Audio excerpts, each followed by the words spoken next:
Donc, comme j'ai déjà dit, on s'est arrêté sur la mise au point des illustrations au plan. Est-ce que vous arrivez à m'écouter? Vous m'entendre?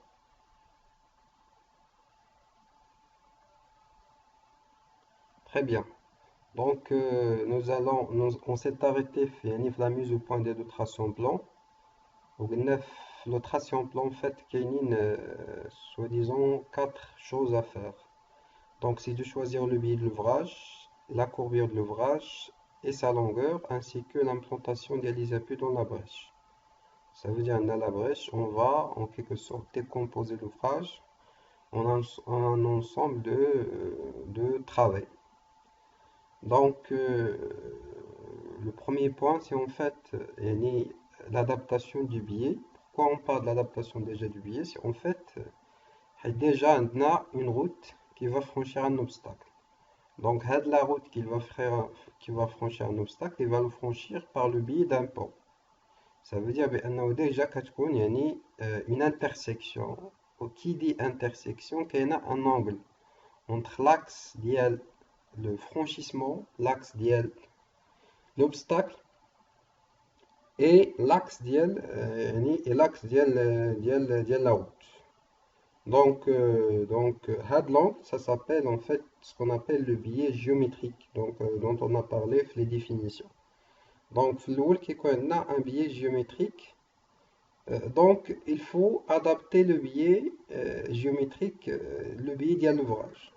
En fait, j'ai déjà précisé comme quoi un biais, ce qu'on appelle un biais géométrique, il est tout simplement l'angle entre l'intersection de l'axe de l'ouvrage, l'axe longitudinal de l'ouvrage, mais l'axe de la voie franchie, que ce soit un WED ou bien que ce soit une autoroute ou bien une voie ferrée. Donc, là, c'est ce qu'on appelle le biais géométrique.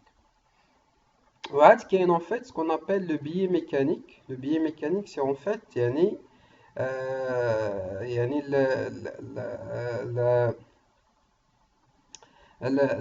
l'angle entre, si vous voulez, entre les bords libres ديال le tablier et l'axe longitudinal ديال l'ouvrage.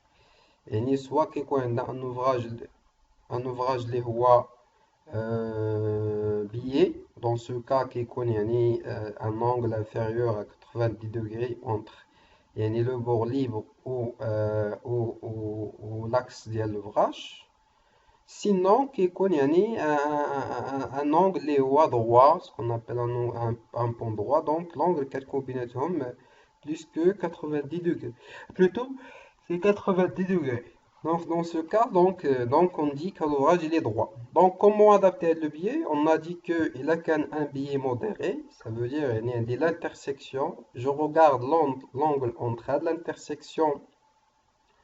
Je regarde l'angle entre l'intersection et l'intersection de la voie franchie. Oui?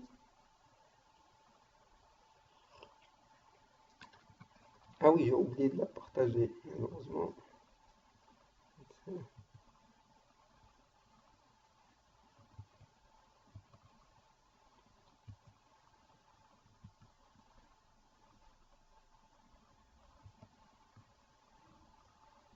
C'est bon d'abord que je vais découvrir.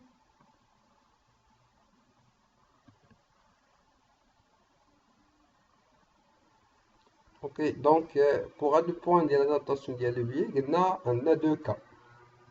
Soit que le biais géométrique, c'est l'angle entre l'axe longitudinal de l'ouvrage ou l'axe de l'obstacle franchi. Et là, quand le biais géométrique, il est entre 60 degrés, aux alentours de 63 degrés et 90 degrés, il y a 100 grades. Donc, généralement, le dimensionnement en fait, d'un tablier qui est droit, c'est la même chose que le dimensionnement d'un billet, d'un tablier qui est biais. En fait, on adopte, on conserve le biais géométrique de l'ouvrage. On essaye d'avoir un ouvrage,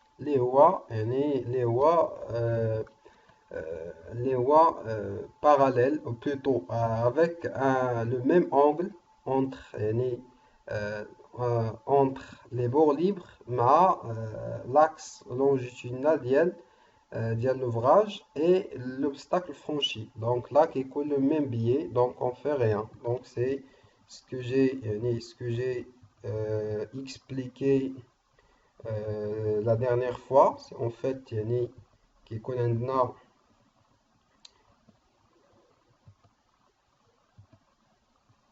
كيكون عندنا كيكون عندنا un axe. Donc كيكون عندنا un axe longitudinal ديال l'ouvrage اللي هو هذا.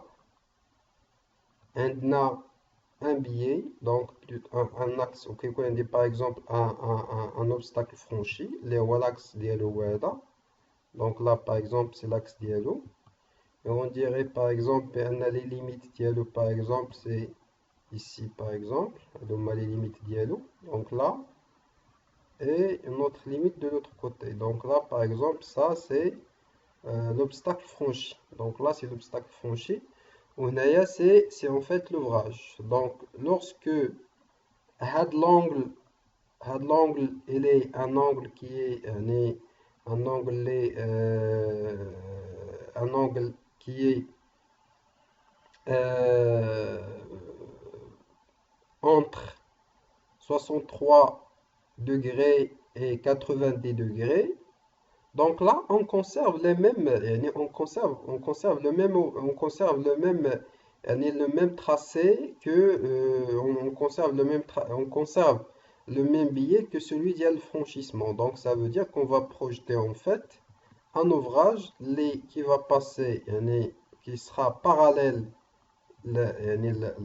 qui sera parallèle, le bord libre est comme parallèle l'axe de la voie franchie, donc à l'ouvrage, ou en fait l'autre bord il sera parallèle l'axe longitudinal, donc là c'est l'axe longitudinal de l'ouvrage. Ok, il y a un ouvrage qui est en fait qui conserve le même billet, donc là c'est le même billet, donc on dit un ouvrage les en fait les OA qui conservent le même billet géométrique. Donc vous voyez, donc l'ouvrage هذا هو l'ouvrage ديالي. Donc elle a les mêmes caractéristiques géométriques, plutôt elle a le même billet, le billet géométrique, le billet plutôt mécanique, les هذا dont j'ai déjà parlé. Donc هذا هو le billet mécanique. Donc en fait bon. C'est le billet mécanique, c'est le billet mécanique, et l'autre c'est le billet géométrique. Donc c'est en fait c'est le billet mécanique, ou c'est le billet géométrique. Donc les deux billets ils sont égaux. L'angle entre les bords libres, en fait la ligne d'appui mais le bord libre du tablier. Donc ils ont le même angle. Donc là c'est le billet géométrique est égal au billet mécanique. En fait si le billet mécanique est égal au billet géométrique, le billet géométrique il est ce qu'il est. Donc il est dicté par le tracé de l'obstacle franchi, que ce soit un cours d'eau ou bien une autoroute, par exemple une autoroute qui passe par là. Donc vous avez un ouvrage qui doit franchir l'autoroute. Dans ce cas, le billet géométrique il est imposé par les considérations du tracé. Le billet mécanique, c'est à lui d'adapter. En fait, on adapte le billet mécanique, le billet de l'ouvrage, on l'adapte au billet de franchissement. Donc, l'adaptation, c'est en fait à travers cette. Donc là, on a dit un billet qui est modéré, donc on adopte la configuration. Donc, l'autre cas, c'est le cas où on a, par exemple, un billet qui est prononcé. On parle d'un billet prononcé, ça veut dire l'angle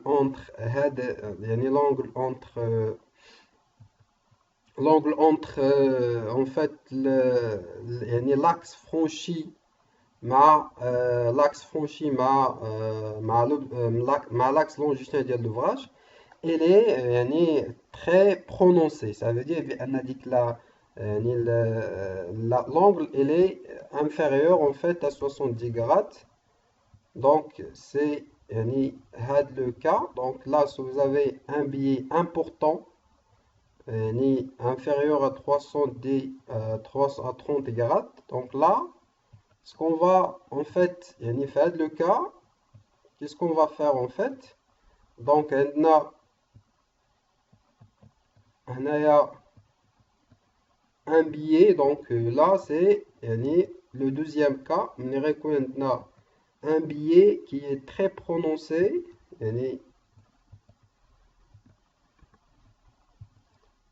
Un billet très prononcé. Et un billet léois.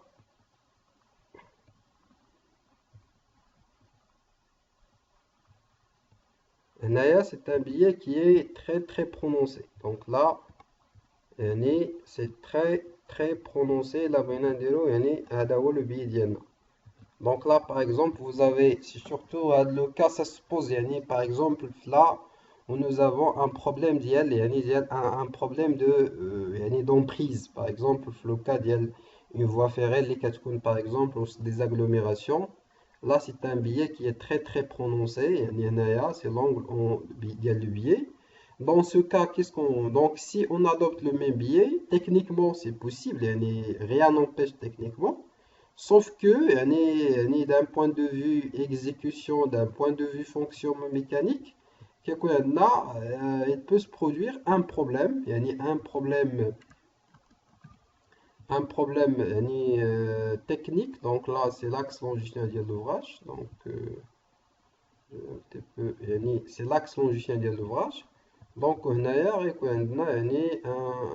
un billet. Donc, c'est le billet. Donc, en fait, l'angle du billet, elle est très très prononcé. Donc, c'est un billet très important, c'est à ce niveau-là. Le billet, donc le fonctionnement de l'ouvrage, le fonctionnement mécanique de l'ouvrage, ma réponse un bon fonctionnement. Dans ce cas, on va procéder à ce qu'on appelle une adaptation de billet pour un petit peu éviter les difficultés d'exécution, les difficultés de calcul et le mauvais fonctionnement de l'ouvrage.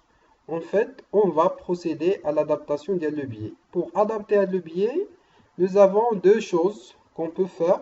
En fait, c'est soit l'adaptation, le redressement des bords libres, soit le redressement des lignes d'appui, ou bien la combinaison des deux. Donc, c'est ce que j'ai expliqué la dernière fois. C'est en fait, au lieu d'avoir un ouvrage, au lieu d'avoir un ouvrage, un ouvrage avec un billet très très prononcé, ce qu'on va faire en fait, c'est de redresser, de diminuer le billet. Donc, pardon, c'est en fait de diminuer le billet. Donc, c'est en fait, on va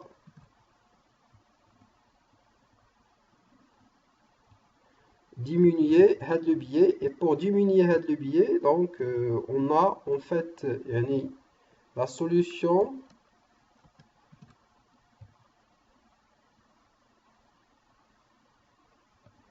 Donc là, c'est l'axe longitudinal de l'ouvrage. Donc là, c'est l'axe longitudinal de l'ouvrage.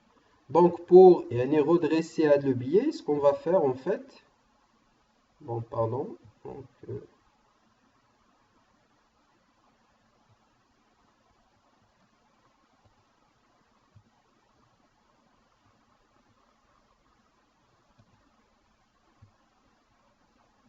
donc là, c'est l'ouvrage Vienna.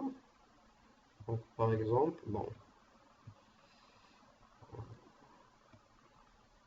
Donc là, c'est notre ouvrage. Donc là,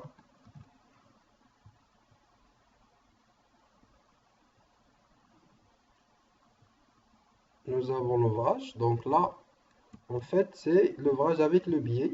Avec le billet, le même billet géométrique, mais le billet mécanique qui sont égaux. Donc, pour éviter le problème, ce qu'on fait, c'est en fait de redresser le billet. Donc, il a quand par exemple la limite de l'ouvrage, la longueur de l'ouvrage, la longueur initiale de l'ouvrage, ça va être la limite, ce qu'on veut يعني la longueur nécessaire, le franchissement, ça va être يالي. Donc là, c'est la longueur dont on a besoin, la longueur dont on a besoin de l'ouvrage. Donc, qu'est-ce qu'on va faire? On va un petit peu redresser le biais. يعني là, quand tu as dit par exemple la longueur, en fait, on la cote يعني au niveau de l'axe longitudinal. Donc, ce qu'on va faire pour éviter le biais qui est très très prononcé, on va un petit peu rallonger l'ouvrage de telle sorte à avoir un biais moins prononcé. Donc, on a un ouvrage les rois bon, plus long. Donc, on va le redresser de la même façon. Donc, de telle sorte à avoir un ouvrage plus long par rapport à ce qui est nécessaire. Mais dans le fonctionnement mécanique, il est plus intéressant et plus simple à calculer, plus simple à exécuter. Dans ce cas, j'adopte carrément, je redresse les bords libres. Et je peux carrément redresser les bords libres complètement, pour avoir un ouvrage qui soit complètement droit. Mais là, on dit une partie le pont qui n'est pas nécessaire d'un point de vue franchissement. Quand on dit la partie en fait, si vous voulez la partie كلها, c'est une partie اللي هي زايدة. Donc la partie au-delà d'un point de vue longueur de franchissement, la partie كاملة il y a en dehors le coin, les deux coins, ce sont deux coins qui sont ajoutés rien que pour simplifier en fait la zone. C'est en fait les deux coins, le coin, mais l'autre coin. Donc ce sont des zones les en fait zaydin, si vous voulez, les zaydin, c'est rien que pour avoir c'est pour tout simplement avoir c'est pour avoir un bon fonctionnement, c'est pour redresser le biais. La partie c'est une partie qui est inutile d'un point de vue longueur de l'ouvrage, d'un point de vue fonctionnel. Mais pour garantir un bon fonctionnement mécanique de l'ouvrage et une simplicité d'exécution, donc on adopte, on redresse les bords libres pour avoir un biais les modéré. Donc c'est comme ça qu'on fait. Et on peut également redresser ce qu'on appelle les bords libres, donc plutôt les lignes d'appui. Pour le redressement des lignes d'appui, ce qu'on appelle le chevêtre, c'est la partie qui est forte de l'ouvrage. Donc, les appuis de l'ouvrage. Donc là, on peut carrément faire tourner les appuis également pour avoir un ouvrage qui est complètement droit. Et dans ce cas, comme j'ai déjà dit, si je veux adopter la solution, il faut que j'ai des piles marteaux, c'est-à-dire avec des fûts qui sont circulaires. Le fût circulaire, il a la même dimension dans toutes les directions. C'est un élément isotrope. Donc il a les mêmes caractéristiques dans toutes les directions. Donc c'est comme ça que j'adopte un ouvrage qui est géométriquement biais, mais mécaniquement il est droit. Donc c'est comme ça, c'est ce que j'ai expliqué la dernière fois et ce que je viens de réexpliquer aujourd'hui. Donc là, il y a un redressement des bords libres. Cette solution consiste à conserver la direction biaise des lignes d'appui, mais à prévoir en redressant les bords libres un tablier de surface surabondante. Ça veut dire qu'on va un petit peu augmenter la longueur de l'ouvrage.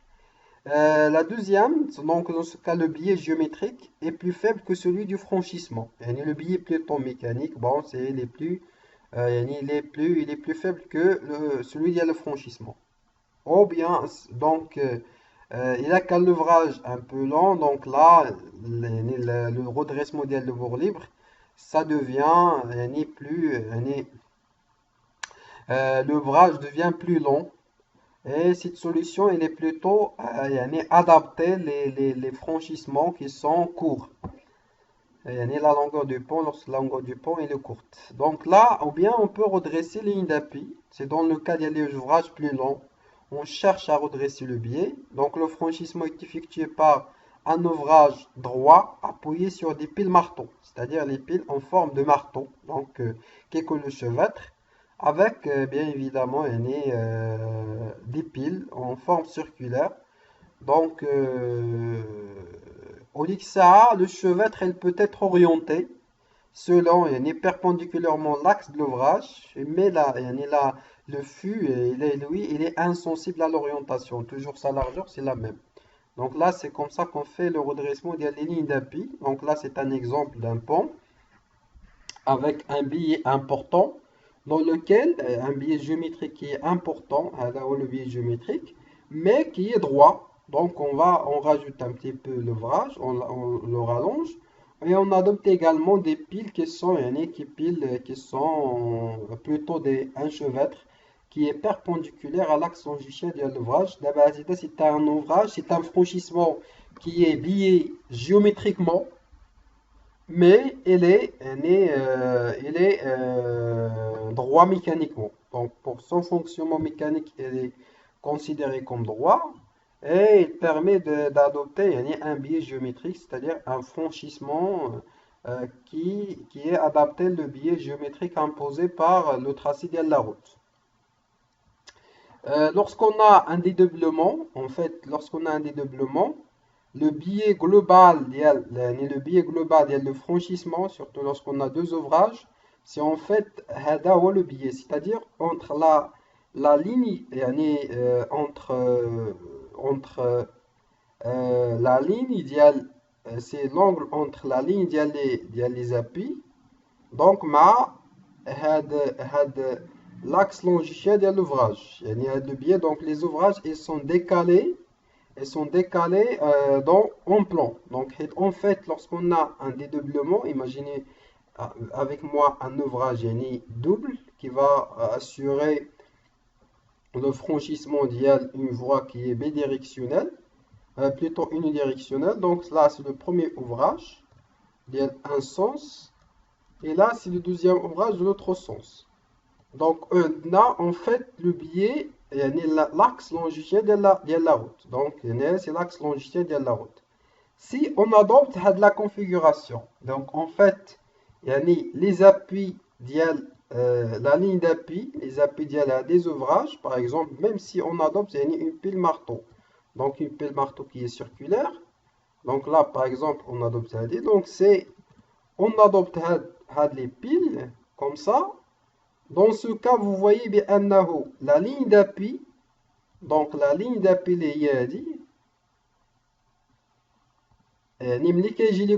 donc au lieu de trouver un seul obstacle, il va trouver deux obstacles, la direction dialogue. Donc lorsqu'on va projeter la ligne d'appui on va avoir deux lignes d'appui. Donc dans ce cas, qu'est-ce qu'on fait? On implante l'ouvrage, décalé de telle sorte à avoir l'appui, donc là c'est l'appui sujet fait, bon en fait la ligne l'appui, donc sujet en fait parallèle la ligne d'appui. Donc c'est comme ça qu'on fait pour avoir une ligne d'appui, une ligne d'appui qui est parallèle à l'écoulement, de telle sorte à avoir un billet qui est pour ne pas présenter beaucoup d'obstacles dans la direction de l'écoulement. Par exemple, donc là, il y aura deux obstacles qui sont situés dans le même endroit, alors que Naya, c'est une seule largeur. Et lorsqu'il va frapper les appuis, on va trouver que une seule ligne d'appui. Donc là, de même, par exemple, il y a une autoroute, il y a par exemple le TPC de l'autoroute qui est connu. Donc là, nécessairement, il faut que les deux ouvrages soient décalés باش l'axe l'appui de l'ouvrage j'ai le TPC il y a la voie franchie. Est-ce que c'est bon par rapport là de l'explication?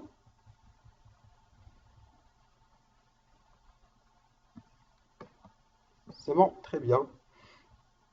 Donc là, on passe vers la prise en compte des contraintes hydrauliques. Donc comment on va prendre en considération les contraintes hydrauliques? Donc normalement, on commence par une étude hydrologique, ensuite on fait une étude hydraulique en situation naturelle, avant construction de l'ouvrage. Donc on va quantifier une quantité d'eau. Dans un premier temps, on va voir comment la quantité d'eau qu'elle douce قبل ما نبني l'ouvrage. Ça veut dire à l'état naturel. Donc je dois déterminer les caractéristiques de l'écoulement, soit qu'on les détermine à l'aide de la formule de Manning-Strickler, lorsque les conditions d'écoulement uniformes sont tous réunies, ou bien on va utiliser un logiciel de modélisation hydraulique. C'est principalement le logiciel ECRAS. Donc c'est le logiciel ECRAS qu'on utilise pour la modélisation des écoulements à surface libre. Donc, et on va déterminer les caractéristiques de l'écoulement, à savoir la hauteur d'eau, le niveau de PHE, c'est-à-dire le niveau de PHE, les plus hautes eaux, en fait, le PHE a des caractéristiques de l'écoulement, on les détermine pour le débit de période de retour donné, généralement de 100 ans. Quand on a une période de retour de l'événement, l'événement hydrométrique, les lois de débit du projet, on évalue la valeur de le débit et on procède à une analyse hydraulique pour déterminer la hauteur d'eau qui correspond à ce débit, la vitesse et la largeur au miroir, c'est-à-dire la longueur le plan d'eau. Et si jamais on a plusieurs bras, par exemple, on a par exemple un cours d'eau qui est très large, donc là, on fait, on, on procède à la répartition des débits entre le lit mineur et le lit majeur. Donc là, c'est la prise en compte les considérations hydrauliques. Donc là, c'est une illustration des caractéristiques hydrauliques qu'on a déjà vu. Donc là, c'est la longueur en fait la brèche et c'est la longueur de base pour le choix de la longueur totale de l'ouvrage lorsqu'on a un franchissement d'un cours d'eau naturel, c'est-à-dire un cours d'eau avec passage d'eau. Donc là, ensuite, on va, une fois qu'on détermine les caractéristiques de l'écoulement à la situation naturelle, on va définir la longueur totale de l'ouvrage, on va définir sa hauteur totale et on va définir le besoin en ouvrage de décharge. Donc, il y a la configuration. Et si je fais par exemple un cas simple, un exemple de détermination un exemple de détermination de la longueur totale de l'ouvrage, bon, pour projeter une longueur totale initiale de l'ouvrage, et le cas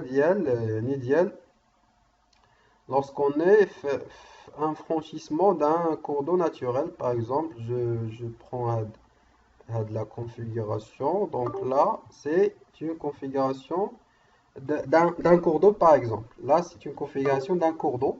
Donc, la première des choses, c'est de proposer, de faire déjà, c'est la configuration et c'est la topographie. Donc, la première des choses, c'est de déterminer le niveau les eaux. Donc, le niveau des eaux, par exemple, supposons qu'on a procédé le calcul hydraulique, on trouve le niveau d'eau. Donc, par exemple, ça, c'est le niveau d'eau. Donc, là, c'est le niveau d'eau. Donc, en fait, on doit proposer une solution de franchissement. Donc, on va choisir une longueur totale de l'ouvrage. Donc, là, c'est définir la longueur totale de l'ouvrage, définir sa hauteur totale et définir le besoin en ouvrage de décharge. Donc, là, par exemple, une longueur totale qu'on peut proposer, c'est en fait, si on veut, si vous voyez, ce qu'on appelle, c'est le lit mineur. Un lit mineur. Là, c'est ce qu'on appelle le lit mineur. Donc là, c'est le lit mineur. Donc là, c'est le lit mineur. En fait, ce qu'on appelle le lit majeur. Donc, c'est le lit majeur. C'est le lit mineur. C'est le lit majeur. Donc, vous voyez, la grande partie de l'écoulement, il se fait à ce niveau-là. Donc là, il se fait au niveau le lit mineur. Donc, dans ce cas, on peut projeter un ouvrage et choisir une première longueur totale de l'ouvrage, ici, par exemple, donc là, c'est la longueur totale qu'on a choisie, l'ouvrage principal. La partie principale de l'eau, elle va passer à ce niveau-là. Donc on adopte par exemple, on ajoute un petit peu Naya. Donc là, on choisit la longueur principale de l'ouvrage. Pour sa hauteur en fait, la hauteur d'ILE, si en fait elle est dictée par des considérations tout ce qui est des considérations géométriques, mais également des considérations le profil long. Et supposons que pour ce cas, c'est les contraintes hydrauliques qui vont primer. Donc, on va choisir une longueur à ce niveau-là. Par exemple, une longueur d'IL, le franchissement d'ILNA avec une pente, bien évidemment. Donc, elle dit par exemple, c'est ça, ce qu'on a choisi pour la ligne rouge. Donc, elle dit la ligne rouge d'ILNA. Donc, elle dit c'est la ligne rouge d'ILNA. Donc, la longueur de l'ouvrage, on va projeter un ouvrage à ce niveau-là. Donc, un ouvrage. Donc, on va placer l'ouvrage d'ILNA ici. Donc, on va le placer ici. Donc, c'est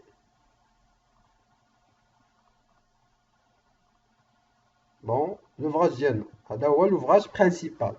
Donc, on va projeter l'ouvrage principal ou la partie d'eau qui va passer ici. Donc, en fait, soit qu'on va faire, on va construire carrément des remblais. Donc là, on peut carrément construire des remblais à ce niveau-là. Pardon. Des remblais. Excuse-moi, monsieur. Oui. Excuse-moi, j'ai mal saisi. Que représente la ligne rouge? C'est la ligne de la route. Donc là, c'est la route. Donc en fait. D'accord. C'est en fait la route ديالنا la route, le choix de la route, en fait le niveau d'eau.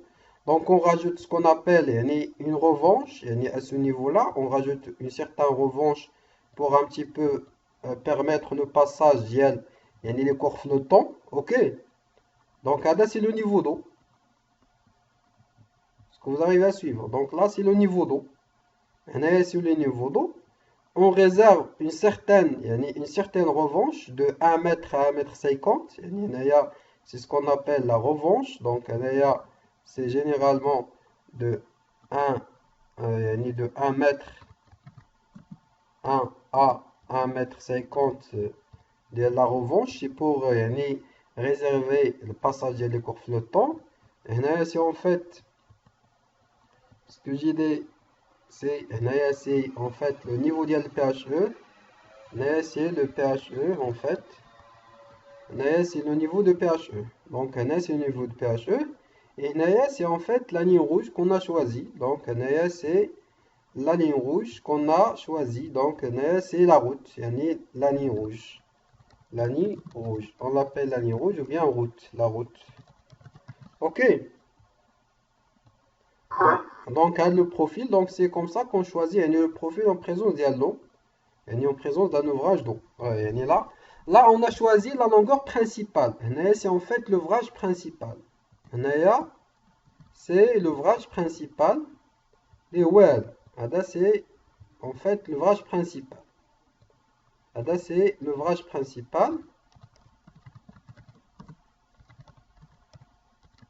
Vous voyez de ce côté, un cage de l'eau, donc on a tout simplement un remblai. Donc on a de ce côté, on a donc fait le côté, fait le GA. Donc tout simplement, on va tout simplement adopter des remblais. Donc là, c'est des remblais qu'on va adopter tout simplement. Donc, bon.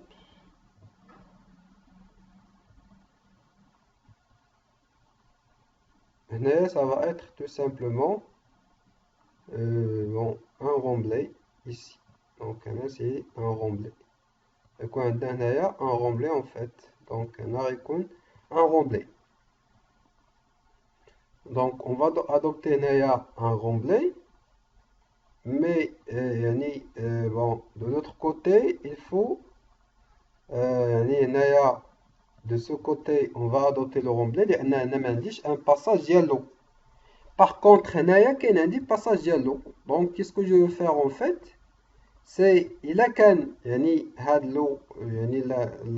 la quantité d'eau est importante, donc, et ça risque de poser des problèmes. On peut prévoir ce qu'on appelle des dallots. donc des cadres ici pour permettre le passage de la quantité d'eau lundi. Donc c'est ce qu'on appelle, en fait, ce qu'on appelle les ouvrages de décharge. Donc c'est les ouvrages de décharge, en fait, c'est pour assurer l'écoulement des eaux. Donc, ok, c'est en fait, ici, c'est l'ouvrage principal, ou c'est les ouvrages de décharge. Alors, ce qu'on appelle, c'est l'ouvrage principal. Ou en fait, c'est les ouvrages de décharge, c'est pour assurer qu'il y a une possibilité, qu'il y a une autre possibilité, c'est de prévoir carrément un pont qui va franchir tout l'obstacle. Dans ce cas, la partie c'est en fait de la zone, mais un écoulement très important. Ok. Donc pour un petit peu optimiser, donc on peut prévoir un pont juste de la zone les un écoulement principal. Un ouvrage de charge, ça peut être un dalou, comme ça peut être tout simplement, ça peut être des bus. Donc ça peut être des bus, c'est-à-dire quelque chose qui est circulaire. Là, par exemple, on peut adopter également des bus. Donc là, c'est des conduites, pas des conduites d'eau. Donc là, c'est pour assurer ce qu'on appelle l'écoulement de décharge. Et l'écoulement de la partie, c'est pas la peine de prévoir un ouvrage, un ouvrage qui est un ouvrage très long, étant donné que j'ai de la configuration. Donc là, c'est la configuration, on a un wad les filles deux bras, qui est un bras ديال كاين une voie principale, plutôt كاين زعما un bras principal. Donc là c'est là on a implanté l'ouvrage. Ou bien évidemment un bras secondaire qui fait un écoulement de décharge. Donc là c'est ce que je viens d'expliquer. Donc on a ici l'ouvrage de décharge. Quelle est des configurations, on a carrément, là on a un bras, ou bien là on a une zone d'écoulement qui est bien définie. Donc là par exemple, supposons qu'on a une configuration bien marquée, un écoulement qui est bien marqué. Donc par exemple, faire de la configuration. Donc là, par exemple, supposons qu'on a un écoulement qui est bien marqué. Et dans ce cas, donc, la ligne rouge, donc on va par exemple adopter une ligne rouge linéaire, c'est-à-dire la ligne rouge, c'est-à-dire le niveau de la route. Donc, et on va choisir un F de la configuration. On choisit directement un ouvrage qui va franchir tout l'obstacle. Donc, c'est le choix de l'ouvrage d'un point de vue hydraulique. Donc là, on choisit carrément un ouvrage fait de la configuration. Par exemple, supposons qu'on a le niveau de pH toujours on réserve ce qu'on appelle la revanche nana tanana. Donc là, c'est la revanche diana et on place l'ouvrage. Dans ce cas, on franchit tout l'obstacle. Donc, faire de la configuration, les NAO, un lit qui est bien marqué. Dans ce cas, donc, on a un lit qui est bien marqué. Donc, on choisit un ouvrage de cette manière. Donc, on choisit la longueur totale de l'ouvrage. C'est pratiquement la longueur d'IL, le plan d'eau. Donc, là, c'est plus que la longueur d'IL, le plan d'eau, en fait. Donc, on choisit de la configuration. Donc, là, c'est la longueur d'IL, l'ouvrage d'IL. Est-ce que c'est bon par rapport à la configuration? Oui, excuse-moi, monsieur, j'ai une question. Pour le premier cas en haut, oui, après la partie d'ouvrage principal, oui. Qu'est-ce qu'on aura au niveau de la partie droite, au-dessus de l'ouvrage de décharge? Au-dessus, il y a l'ouvrage de décharge. De décharge, oui, oui. En fait, un remblai. Donc, ce sont des ouvrages qui sont à l'intérieur d'un remblai. D'accord, on va tout simplement remplir la partie. Voilà, on va la remplir. Donc là, c'est en fait la partie يعني هذا غيكون فسميتو دونك غيكون à l'intérieur. Donc هادو كيكونوا en fait des ouvrages de décharge. Donc pour le drainage.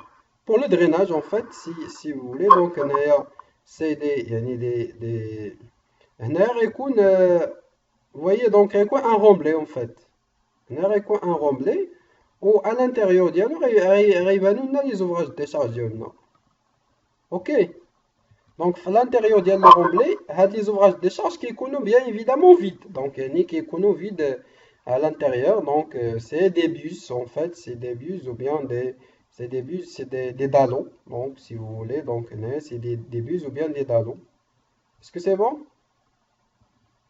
Oui, oui, parfait. Très bien. Donc, c'est un remblai. Vous faites la configuration, c'est comme ça. Est-ce que vous avez bien saisi de la partie? Est-ce que c'est bon?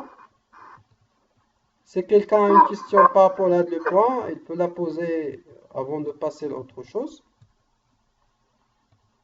Donc sinon, on continue le cours. Donc là, c'est deux configurations. Une fois en fait qu'on fixe, la longueur, qu'on propose une longueur de l'ouvrage, on va procéder en fait par, on définit une longueur totale de charge de l'ouvrage, on définit le besoin en ouvrage de décharge, est-ce qu'on a besoin des ouvrages de décharge, il fait des configurations, on a une configuration, on a besoin d'un ouvrage de décharge, on a une configuration, on n'a pas besoin d'un ouvrage de décharge, donc on arrête la solution, une fois qu'on arrête la solution, on procède en fait ensuite on procède à une modélisation en situation modifiée, c'est-à-dire on va modéliser l'ouvrage en situation modifiée. Donc on définit la longueur totale de l'ouvrage, on définit les besoins en ouvrage de décharge, on fait une modélisation en situation modifiée et on évalue l'impact, de l'ouvrage. Par exemple ici, supposons que vous avez un niveau de pHE très important. Donc par exemple, vous avez par exemple un niveau de pHE et que vous n'avez pas initialement prévu un ouvrage de décharge. Vous avez dit, bon, j'ai pas besoin d'ouvrage de décharge, je vais projeter le pont là où j'ai un écoulement principal. Donc là, en fait, ce qu'il va produire, il va produire un petit remous, c'est-à-dire un petit surélévation de le plan d'eau. Mais cette surélévation, elle est bon pour moi, il peut être acceptable. Même les cas de, par exemple, la modélisation, vous trouvez les anafas de la zone, par exemple, ça se peut, comme par exemple des gens qui habitent là, ou bien des personnes, par exemple, de l'agriculture ici, donc ils cultivent de la zone. Et lorsque vous avez fermé la partie de l'écoulement, qu'est-ce qui va se passer? Le plan d'eau il va augmenter. Comme un plan d'eau en situation modifiée, un plan d'eau en situation modifiée, et après construction de l'ouvrage, vous avez une surélévation du plan d'eau par exemple vers le point. Dans ce cas, il faut en fait voir l'impact de la partie qu'on a obturée vis-à-vis de l'écoulement, l'impact sur les riverains. Par exemple, dans ce cas, dans ce cas, pour éviter l'inondabilité de la zone, on va prévoir tout simplement des ouvrages de décharge pour un petit peu diminuer l'impact, pour éviter l'impact de l'ouvrage, l'impact de l'écoulement, les faits de la zone. Est-ce que vous avez compris le point? Est-ce que c'est bon? Oui, c'est-à-dire dans le cas où on a bloqué rempli une partie de la surface de l'écoulement, oui. Du cours d'eau, oui. Il faut impérativement prévoir un ouvrage de décharge, comme ça on n'aura pas de surélévation du niveau. Voilà, surtout si vous avez par exemple NES par exemple qui cultive ou vous avez des contraintes. Et c'est pour ça que j'ai dit il faut évaluer l'impact, c'est-à-dire évaluer l'impact de ce que vous avez fait l'ouvrage, la conception d'Alcom, il faut évaluer son impact là, il faut évaluer son impact là. Il faut évaluer son impact à Les les gens qui alentours. sont les alentours. Voilà, si vous avez des zones cultivées ou là carrément carrément des zones يعني des zones اللي هما ساكنين فيهم الناس ويقدر ماشي بالضرورة يكونوا في لا زون ديال لوفراج يقدر يكونوا في افون لوفراج يعني يقدر لوفراج عندكم في واحد البلاصة سي فو ريسكي كاينين دي كا دي غروند فيل كي اون تيتي يعني inondés à cause de l'obturation des grands écoulements, surtout les écoulements importants. Vous vous rappelez, en 2014, les inondations des canaux du Sud, par exemple, Fugulmim, quel est des cas où en fait, on a un problème d'inondation à cause de la construction des ouvrages. Donc là, ça peut présenter un problème d'inondabilité. Dans ce cas, il faut évaluer l'impact de la construction de l'ouvrage. Là, l'impact de la construction de l'ouvrage, là, les alentours de la zone, les alentours de l'ouvrage.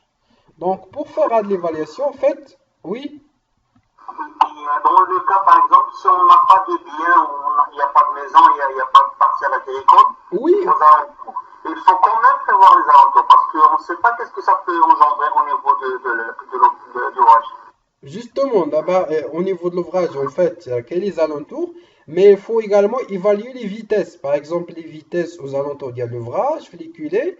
Par exemple, il a qu'un matalan, si vous, il a dit et vous avez gardé une section, vous réduisez la section, automatiquement la vitesse, il va augmenter. Il y Il en va a, augmenter, oui, effectivement. voilà, la vitesse, il va augmenter. Et si la vitesse, elle augmente, il peut y avoir un creusement et il y a un problème d'affûtement. Il faut évaluer. C'est pour ça que j'ai dit évaluer l'impact. Vous allez en fait évaluer l'impact en termes d'IL, en termes d'IL, la hauteur d'eau, mais également en termes d'IL, mais également en termes d'IL les vitesses. Donc pour voir est-ce que les vitesses, elles sont, est-ce que les vitesses, elles sont acceptables vis-à-vis d'IL, les matériaux, le terrain ou non. Ok. En fait, le logiciel qui vous permet de faire les simulations, en fait, c'est le logiciel ECRAS. Donc, vous pouvez utiliser les logiciels ECRAS pour tout ce qui est donc, vous pouvez utiliser le logiciel ECRAS pour tout ce qui est pour tout ce qui est en fait simulation hydraulique. Donc là, c'est le logiciel ECRAS qui vous permet de faire l'analyse des écoulements. Donc là, vous pouvez considérer un ensemble, un réseau d'écoulements avec lequel vous pouvez faire vos calculs en fait. Donc là, c'est pour faire les calculs. Donc c'est en fait pour faire les calculs. Donc vous pouvez considérer vous pouvez modéliser le pont ديالكم, vous pouvez il n'y a pas de pont, donc là c'est un exemple en situation naturelle. Donc avec le logiciel, vous pouvez en fait procéder l'analyse hydraulique. Donc c'est un logiciel gratuit qui est développé par l'armée américaine. Donc là, vous pouvez l'utiliser sans problème, donc c'est gratuit.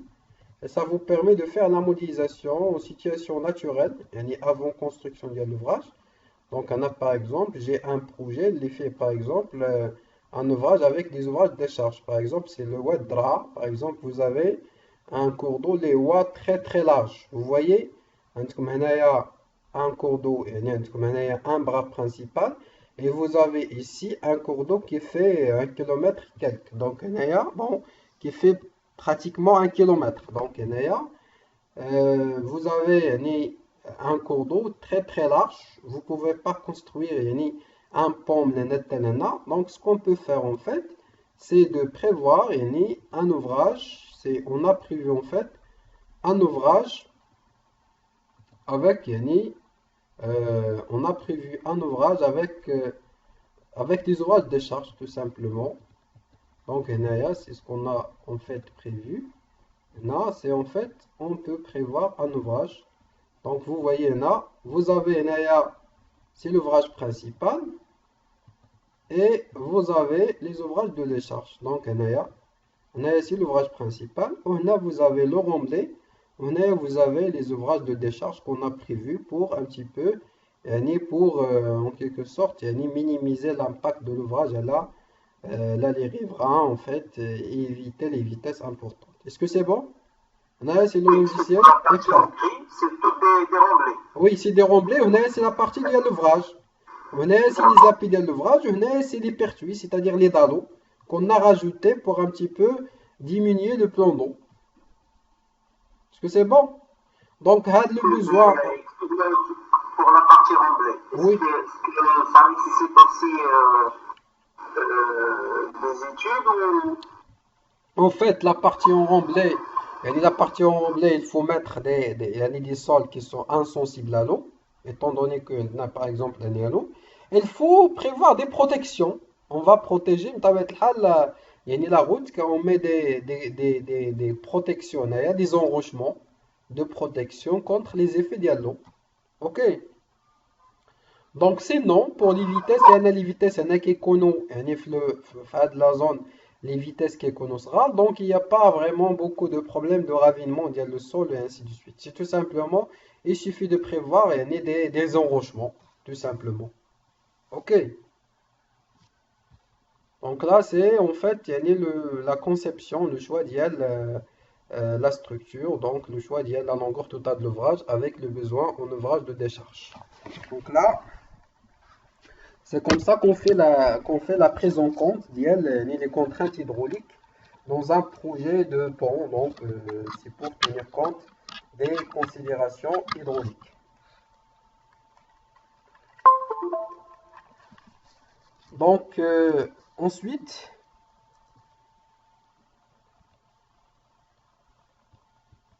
une fois qu'on arrête la longueur finale de l'ouvrage, donc là, on définit ce qu'on appelle la brèche. Donc, la brèche, c'est tout simplement il a qu'un il a qu'un il a qu'un franchissement d'un cours d'eau naturel. Donc, vous avez le plan d'eau, vous avez la ligne rouge. Donc, il y a la brèche dienne, c'est-à-dire on a défini la longueur totale, la largeur du plan d'eau. Il y a la base d'elle, le choix de la longueur totale de l'ouvrage, c'est de définir la brèche. En fait, pourquoi on parle de brèche? La brèche, ça peut différer. Ça peut être une brèche, un cours d'eau naturel, comme ça peut être tout simplement une dépression topographique. Là, par exemple, vous avez la ligne rouge avec la pente d'Yala. Il y a par exemple qui passe par des déblais. Bon, là, c'est une proposition de ligne rouge. Honnaya, vous avez la hauteur de la brèche. Donc, vous avez la hauteur de la brèche. Honnaya, vous avez sa longueur. Donc, là, c'est la définition de la brèche. Ça veut dire on a une hauteur, on a une longueur. Donc, là, c'est la définition de la brèche. Donc, là, en fait, il peut s'agir d'une... Excuse-moi, monsieur. Oui, Oui, justement sur ce diapo.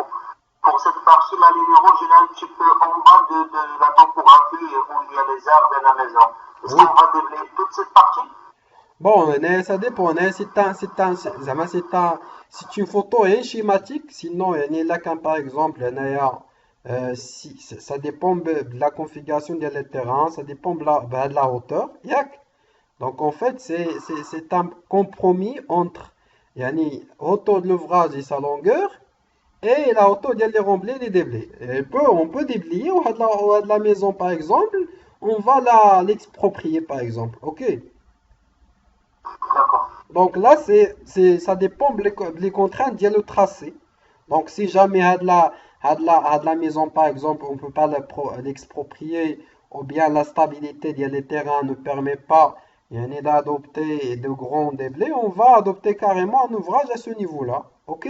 Et dans ce cas, la longueur de la brèche, ça va augmenter. Et la hauteur de même, la hauteur de la brèche. OK? Donc là, c'est en fait en fonction des particularités du projet qu'on va arrêter au final la longueur totale de l'ouvrage et sa hauteur. Donc, supposons par exemple si vous avez une zone, un terrain de terrain compressible. En fait, il y a un terrain compressible, c'est lorsqu'on va charger, on va le charger et donc il va tasser. Donc, on a un problème de tassement, de l'ouvrage. Et dans ce cas, en fait, si on fait un remblai, donc on va avoir des tassements importants qui peuvent atteindre parfois 1 mètre. Le problème des lampes, c'est que ces tassements ils ne se produisent pas instantanément. ils peuvent se produire parfois sur 8 ans, 10 ans et ainsi de suite. Donc là, donc les terrains compressibles, ça pose un problème, soit de faire un préchargement, c'est-à-dire on va passer par, on va mettre des draps pour traiter le sol compressible, ou bien on peut carrément penser à le franchir via un ouvrage. Un ouvrage, en fait, on peut le franchir avec un ouvrage en adoptant par exemple un area. On commence l'ouvrage NA et on le termine ici. Donc là, c'est en quelque sorte la brèche qu'on peut adopter faire de la configuration par exemple NA. Là, c'est on peut adopter de la longueur de brèche. Donc pour de la zone compressible qui peut présenter un problème si jamais on construit un remblai sur de la zone compressible. Il peut être une brèche avec plusieurs obstacles. Par exemple, vous avez un cours d'eau, vous avez une voie routière et vous avez par exemple une voie ferroviaire. Donc il peut y avoir plusieurs obstacles à franchir.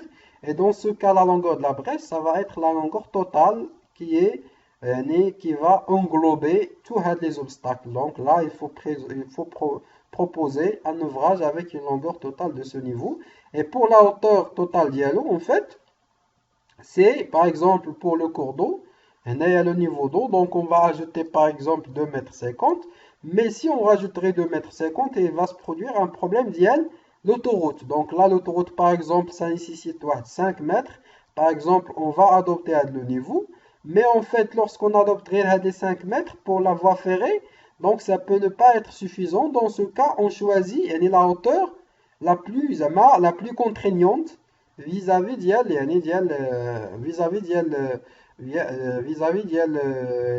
les différents obstacles qu'on a. Donc, en fait, on peut adopter carrément un profil un profil qui soit par exemple de ce type, donc en augmentant par exemple, là c'est une proposition par exemple du profil long en fonction de la configuration, le pont.